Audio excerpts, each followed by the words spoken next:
to look like in the next couple of years. The focus is going to be on the policy push that the government is giving to facilitate businesses in the state. Thank you very much, sir, for taking the time out and being here with us. And may I now invite on stage Mr. N. Subramaniam. He is the Executive Director and Group Chief Executive Officer at the Times Troop. Sir, may I please request you to kindly come up on stage and felicitate the Honorable Minister.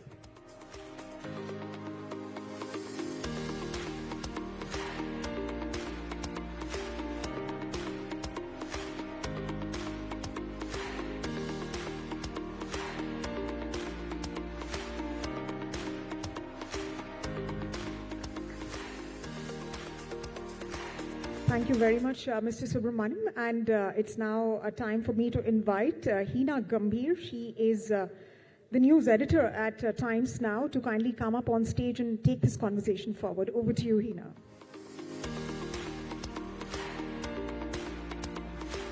Thank you, Sumita. Good afternoon, everybody. Thank you, sir, for joining us today.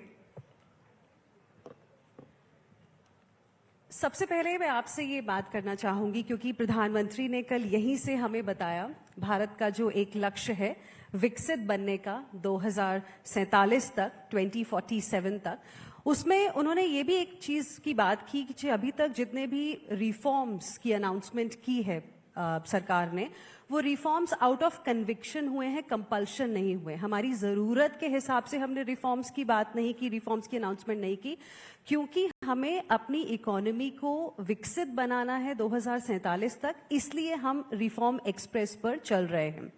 इसी के चलते states का जो role है वो बहुत ही ज्यादा अहम होने वाला है। तो मैं आपसे सबसे पहले पूछना चाहूंगी कि हरियाणा जो है इस पूरे सपने को पूरे करने के लिए कहां स्टैंड करता है, हरियाणा का क्या रोल रहने वाला है भारत को विकसित बनाने के लिए 2047 तक। थैंक यू हिना जी। सबसे पहले मैं द टाइम्स ऑफ ग्रुप, जिन्होंने ग्लोबल बिजनेस समिट का आयोजन किया है, हर वर्ष करते हैं, और पूरे देश भर से, पूरे अदर कंट्री से जो सीईओस इसमें पार्टिसिपेट करते हैं, मैं आपका द टाइम्स ऑफ ग्रुप का भी बहुत बहुत धन्यवाद करता हूं, शुभकामनाएं देता हूं। इसका एक बड़ा लाभ देश को मिलता है। और जो आपने बात किया है हिना जी कि आदरणीय प्रधानमंत्री जी का जो संकल्प है कि विकसित भारत, हरियाणा की भूमिका क्या रहेगी। हम लगातार आदरणीय प्रधानमंत्री जी के उस संकल्प को, जिसका जिक्र कल भी आदरणीय प्रधानमंत्री जी ने इसी मंच से किया है, कल शाम, हरियाणा की महत्वपूर्ण भूमिका उसमें रहने वाली है। हम देख रहे हैं कि हमने पिछला जो हमारा बजट था हरियाणा के अंदर, बजट में मैंने अनाउंसमेंट किया था कि हरियाणा के अंदर हम 10 न्यू IMTs बनाएंगे, इंडस्ट्रियल मॉडल टाउनशिप हम खड़े करेंगे, और उसके ऊपर गति से हम काम कर रहे हैं। मुझे ये खुशी भी है कि हमने लगभग 6 IMTs के ऊपर गति से काम कर रहे हैं, और 10 के 10 अलग अलग क्षेत्र के अंदर हरियाणा में हम उनको खड़ा कर लेंगे। और जो प्रधानमंत्री जी का संकल्प है कि विकसित भारत में हमारा हरियाणा की महत्वपूर्ण भूमिका, आज अगर आप देखते हैं GST कलेक्शन के में भी हरियाणा आज नंबर 1 स्थान के ऊपर है। और चाहे इंफ्रास्ट्रक्चर की अगर हम बात करें, इंफ्रास्ट्रक्चर के अंदर भी हरियाणा एक कोने से दूसरे कोने में अगर हमें जाना है तो मात्र 3.5-4 घंटे के अंदर व्यक्ति एक कोने से दूसरे कोने में हरियाणा के पहुंच जाता है। और कनेक्टिविटी को ध्यान में रखते हुए कि अगर दिल्ली एयरपोर्ट है, चंडीगढ़ एयरपोर्ट है, उन तक हमने हिसार के अंदर एक नया एयरपोर्ट बना है, वहां पर भी हम एक IMTs बना रहे हैं। इस जो विकसित भारत है, विकसित भारत में हरियाणा में, क्योंकि जब इन्वेस्टर्स उसमें गति से आ रहे हैं तो हमारी हरियाणा की भूमिका एक महत्वपूर्ण भूमिका उसमें रहने वाली है और आदरणीय प्रधानमंत्री जी के उस संकल्प को विकसित भारत विकसित हरियाणा के साथ हम उसको गति से आगे बढ़ा रहे हैं। ओके अगर हम हरियाणा की बात करें और हरियाणा की हिस्ट्री की थोड़ी सी बात करें तो एक टाइम पे पुअर कजन ऑफ पंजाब कहा जाता था, लेकिन आज हम देख रहे हैं कि फॉर्च्यून 500 कंपनीज, तमाम फॉर्च्यून 500 कंपनीज के हेडक्वार्टर्स यहाँ गुरुग्राम में हैं। आप कह रहे हैं कि ज़्यादा और इन्वेस्टर्स जो हैं जिनसे आपकी बात चल रही है वो भी काफ़ी इंटरेस्ट दिखा रहे हैं हरियाणा में। और जीएसटी कलेक्शन की बात आपने की तो 7.1% जीएसटी का कंट्रीब्यूशन रहता है नेशनल लेवल पे। जमीन आसमान का फर्क है अगर हम पंजाब और हरियाणा की ग्रोथ की अगर बात करें, इकोनॉमिक पैरामीटर्स की बात करें, किस तरह से ये संभव हो पाया है? हरियाणा ने क्या चीज ऐसी डिफरेंटली की कि आज अर्थव्यवस्था हरियाणा की जो है काफी अच्छी दिख रही है?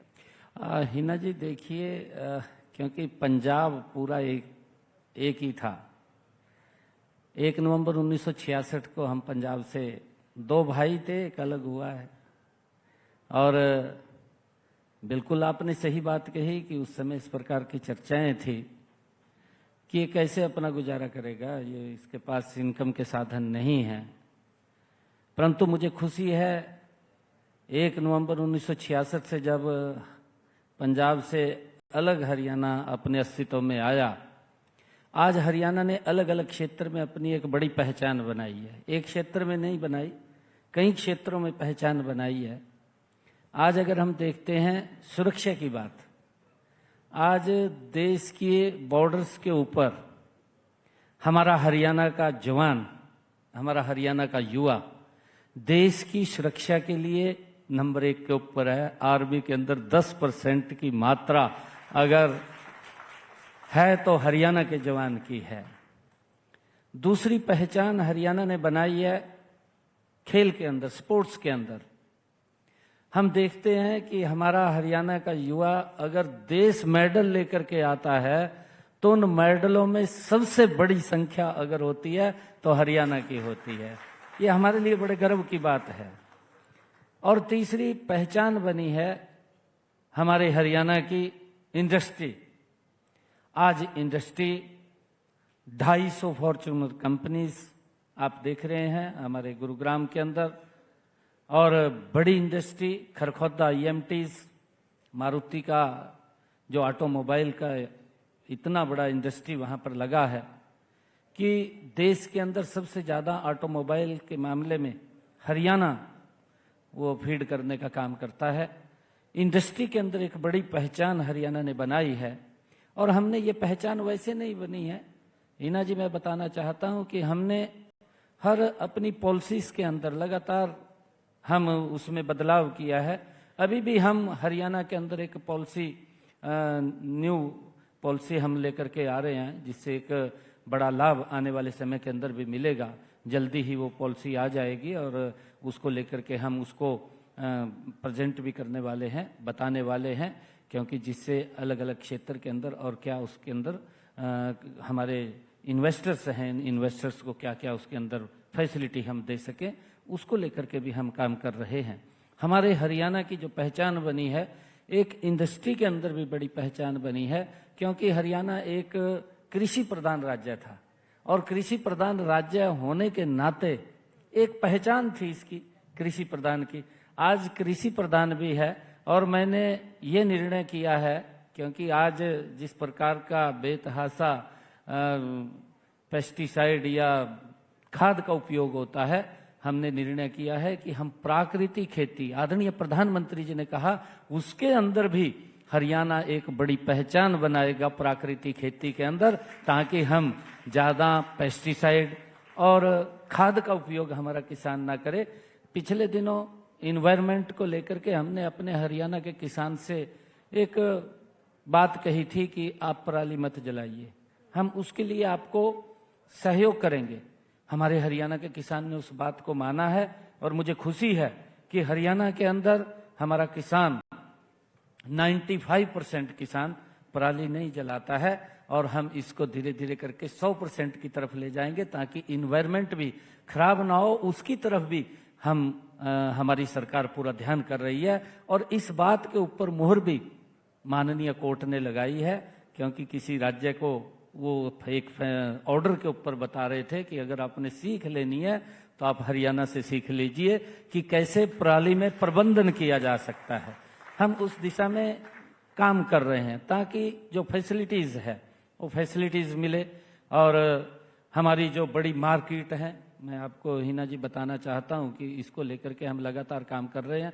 हमारा जो सोनीपत खरखौदा राई के अंदर हम ड्राई फ्रूट मार्केट, उसके अंदर इलेक्ट्रॉनिक्स मार्केट बड़ी हम बाहर लेकर के आ रहे हैं। जल्दी ही हम उसके अंदर हमने बड़ी प्रपोजल तैयार किया है हरियाणा के अंदर, ताकि एक प्लान्ड वे से कि आने वाले 50 साल तक भी पब्लिक को दिक्कत ना आए, इस प्लान्ड वे से हमारी वो मार्केट बनेगी, चाहे हमारी मार्बल की मार्केट है। और आगे 50 साल की बात करें, लेकिन कांग्रेस का कहना है कि 2029 में राहुल गांधी प्रधानमंत्री बन जाएंगे। हिना जी, सपना देखना किसी के लिए बुरा नहीं है। सपना कोई भी देख सकता है, परंतु उसके लिए मेहनत चाहिए, उसके लिए जिगरा चाहिए। और वो जिगरा और मेहनत अगर किसी के पास है तो नरेंद्र मोदी के पास है। नरेंद्र मोदी ने इस भारत को बदलने का काम किया है। ये जिगरा भी मोदी जी के पास है और ये विजन भी मोदी के पास है। हिना जी, मैं एक और बात बता रहा हूं, आपने एक जिक्र किया है, देश के ऊपर आजादी के बाद 55 साल तक कांग्रेस समर्थित लोगों का शासन रहा है। आप ध्यान करिए, 55 साल कोई छोटा नहीं है, बड़ा कार्यकाल है। मोदी जी को 5 गुना कम कांग्रेस के शासन से 5 गुना कम समय मिला।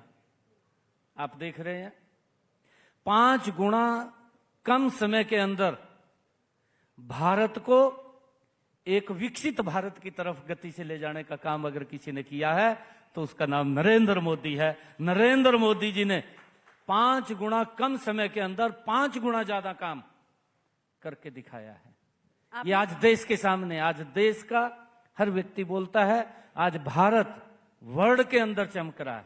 लेकिन राहुल गांधी कहते हैं डेड इकोनॉमी है भारत। देखिए, मैं एक और बात कहना चाहता हूं कि विपक्ष की भी एक भूमिका होती है। विपक्ष की जो भूमिका होती है वो सार्थक भूमिका होती है इस देश को आगे बढ़ाने में। क्योंकि कहीं अगर कोई गलत डिसीजन होता है, विपक्ष का काम है कि उसको बताए, लोगों के बीच में जाए। ये विपक्ष की भूमिका होती है।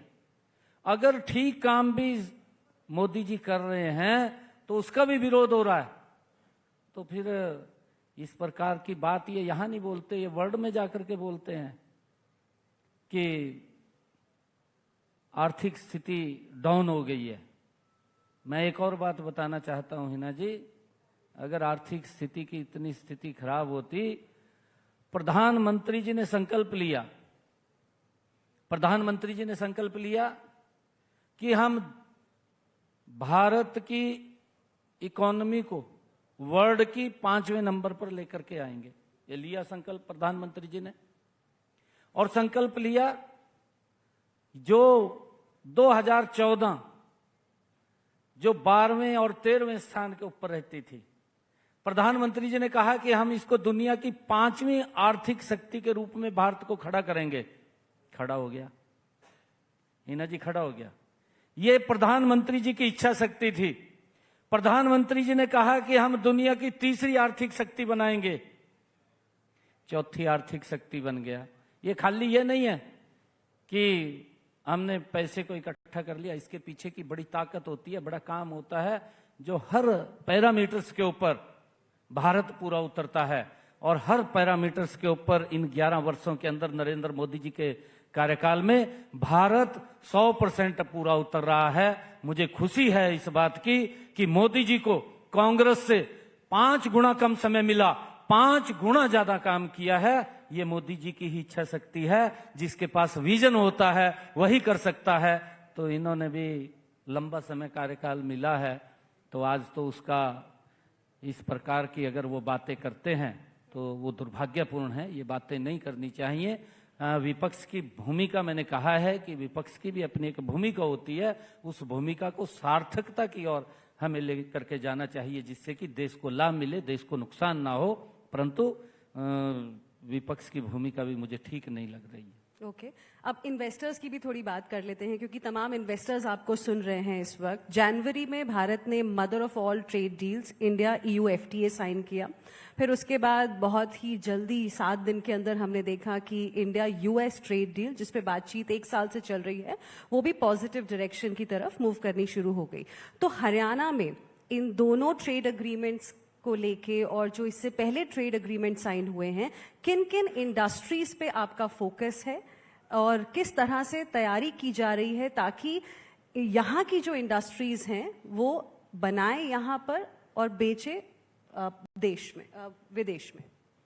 हिना जी, क्योंकि कल ही मैंने जो हमारे यूरोप के इंडस्ट्रियलिस्ट थे जिन्होंने हरियाणा के अंदर अपनी इंडस्ट्री लगा रखी है, उन सब से कल मैंने यहीं दिल्ली में एक बड़ा कार्यक्रम किया था। उन सब से मैं बैठा था, बातचीत किया था।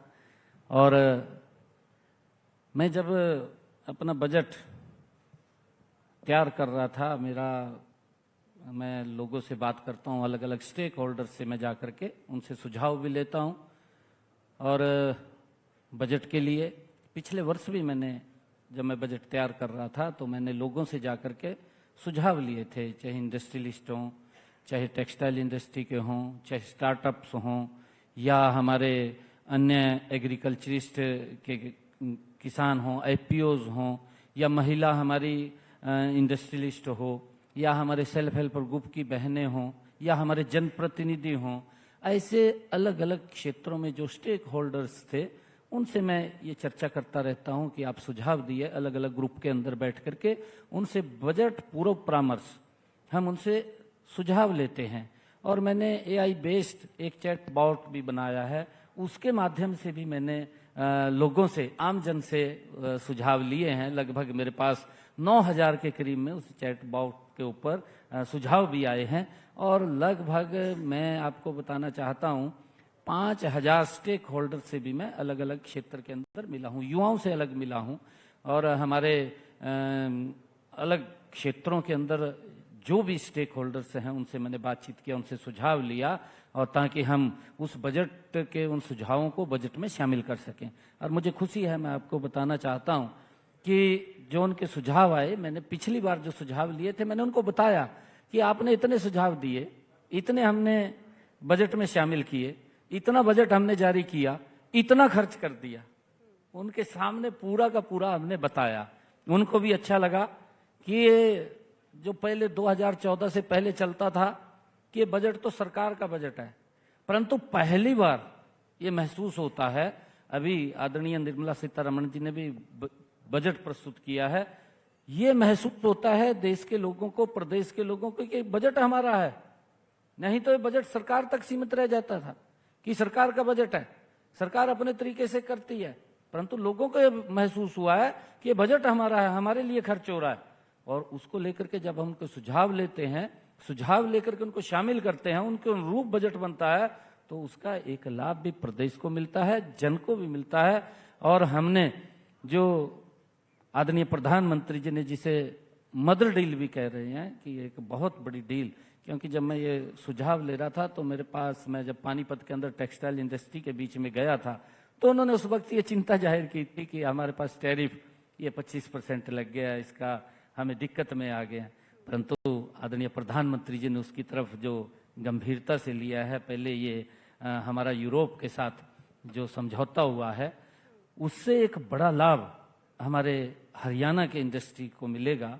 और कल जब मैं उनसे बात कर रहा था तो उन्होंने बड़ी इस बात की खुशी जाहिर की थी, और मैंने कहा कि आप हरियाणा के अंदर आइए और जो अपने लोग हैं वो भी यहाँ पर आएं और इन्वेस्ट करें, ताकि हरियाणा के अंदर हम उसको सभी फैसिलिटीज वो उपलब्ध करा सकें जो भी उनके अनुसार है। अभी मैं हिना जी एक और इसके अंदर हमने अभी निर्णय किया है कि हमने जो 10 IMTs बनाने का निर्णय किया है, 10 IMTs के अंदर हमने ये निर्णय किया है, अभी हमारी पॉलिसी भी आ जाएगी कि किसी व्यक्ति को किसी प्रकार की कोई CLU NOC लेने की आवश्यकता नहीं है। IMT के जो हमारा क्षेत्र है वो ऑनलाइन अप्लाई करेगा, अपनी CLU डाउनलोड कर लेगा और जाकर के इंडस्ट्री लगा देगा। उसको कहीं किसी दफ्तर में जाने की जरूरत नहीं है।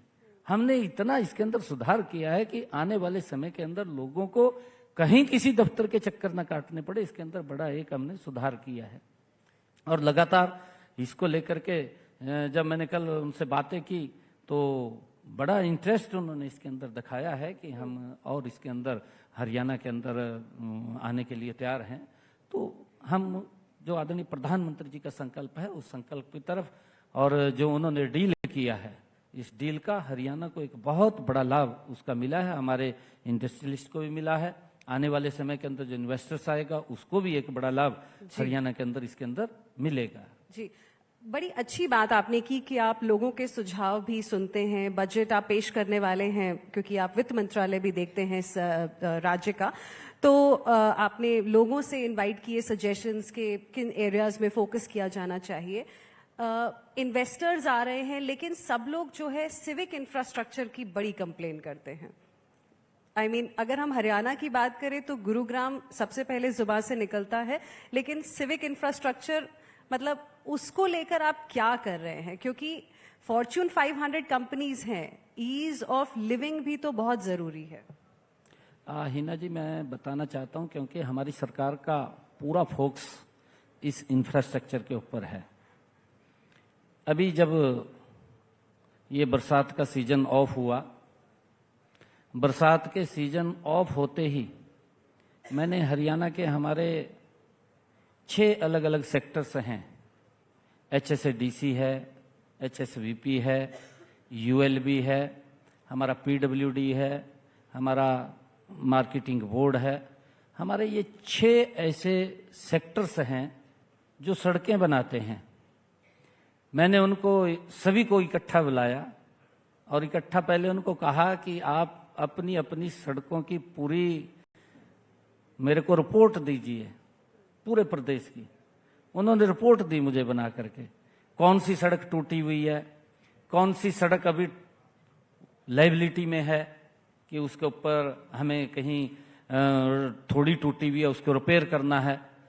मेरे को पूरी की पूरी लिस्ट जब आई मेरे पास, मैंने 4,500 करोड़ रुपया हरियाणा के सड़क इंफ्रास्ट्रक्चर को मजबूत करने के लिए जारी किया और उसके ऊपर काम भी चल रहा है।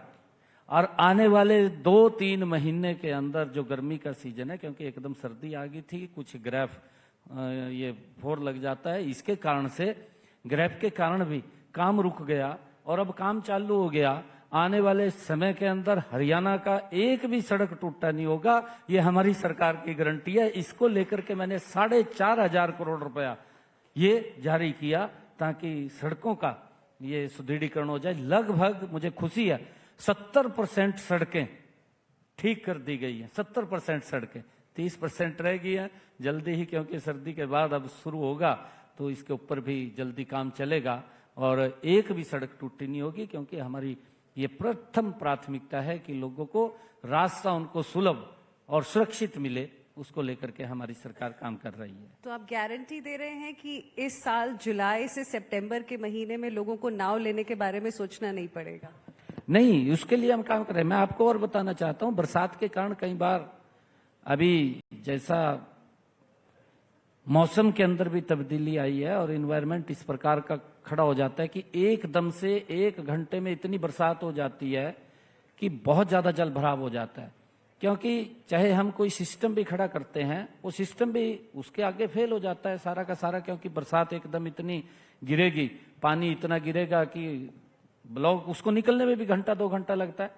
परंतु मुझे खुशी है कि हमने अपने गुरुग्राम की, मुझे लग रहा है कि आप बात कर रहे हैं, गुरुग्राम के अंदर आज वो स्थिति आ गई है कि 4 घंटे के ज्यादा अगर बहुत ज्यादा बरसात लगातार पड़ रही है, 4 घंटे से ज्यादा पानी नहीं रुकता। परंतु उसके लिए हमने जो हमारा लो लाइन एरिया है, एक अलग ड्रेन काटने का भी प्रपोजल हमने तैयार कर लिया और जल्दी हम एक ड्रेन निकाल करके यहाँ से उसके ऊपर अधिकारी लगे हुए हैं, पूरी रिपोर्ट बना रहे हैं और रिपोर्ट बना रहे हैं तो शीघ्र ही यहाँ से ड्रेन निकाल करके उसको हम इधर यमुना की तरफ ले जाएंगे। चाहे वहां पर एसटीपी लगाने की बात है, ट्रीटमेंट करके उस ड्रेन के अंदर छोड़ना और उसको फिर एग्रीकल्चर को भी देने की बात है, पानी को, ताकि जल भराव ना हो।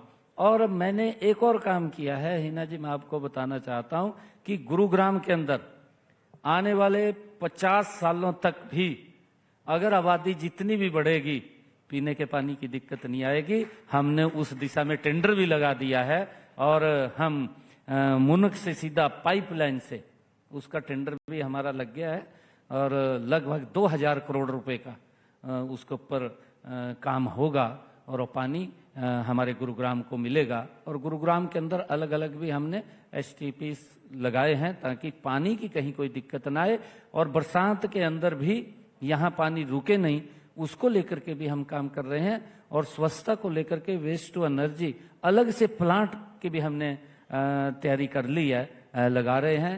कल ही इसका टेंडर खुला है। गुरुग्राम का कूड़ा कहीं पर दिखाई नहीं देगा, उस दिशा के अंदर हम काम कर रहे हैं। आने वाले समय के अंदर धीरे धीरे सरकार उस गति से काम कर रही है, गति भी और ट्रस्ट भी। हम उस विजन को लेकर के काम कर रहे हैं कि लोगों का विश्वास भी जमे और काम की गति भी तेज हो, उसको लेकर के हमारी सरकार काम कर रही है आदरणीय मोदी जी के नेतृत्व में। क्योंकि मोदी जी का जो सहयोग मिलता है अतुलनीय है और आगे हम गति से उसके अंदर काम कर रहे हैं। चलिए, आपने इन्वेस्टर्स को अच्छी खबर दे दी, गारंटी भी दे दी। Thank you very much sir for speaking with us here today. Thank you for joining us. Thank you, thank you.